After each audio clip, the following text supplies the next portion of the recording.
ఏది చంద్రబాబు గారు ఇప్పుడు చాలా క్లియర్గా తీసుకొస్తున్నటువంటిది ఏది తాజాగా ఎమ్మెల్సీల విషయంలో సీరియస్గా ఆయనే రివ్యూ చేయడానికి ప్రధానమైనటువంటి కారణం ఏంటి అంటే, ఏదైనా సరే చిన్న చేపను వదిలేరు, చిన్న పావునైనా పెద్ద కర్రతో కొట్టే రకం, అందుకని ఆ రూట్లు తీసుకొస్తారు.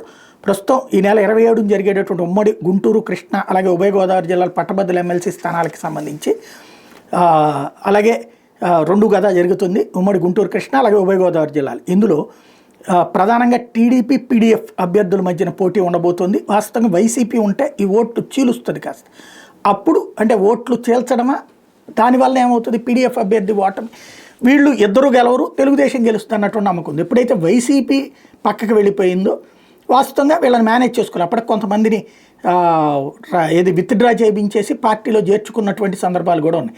అయితే ఇప్పుడు ఉభయ గోదావరి జిల్లా నుంచి పేరాబత్తుల రాజశేఖరన్ టీడీపీ నుంచి అయితే డివి రాఘవులు పీడీఎఫ్, తను బలమైన అభ్యర్థి. అట్లా కృష్ణా గుంటూరు జిల్లా నుంచి ఆలపాటి రాజేంద్ర ప్రసాద్ టీడీపీ బలమైన అభ్యర్థి, మాజీ మంత్రి కూడా, సిట్టింగ్ ఎమ్మెల్సీ లక్ష్మణరావు పీడీఎఫ్ తరపున ఆయన కూడా స్ట్రాంగ్ పర్సనే. ఇప్పుడు వాళ్ళని పోటీలో నువ్వా నేనా అన్నటువంటి పోటీ ఉండేటప్పటికీ అసలు సమస్య ఎదురవుతుంది కాబట్టి సీరియస్గా ఎఫర్ట్ పెట్టమంటున్నారు.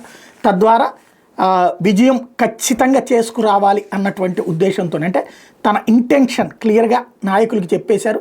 ఇక ఇప్పుడు ప్రతి నాయకుడు, కార్యకర్త కష్టపడి గెలిపించే ప్రయత్నంలో ఉంటారు.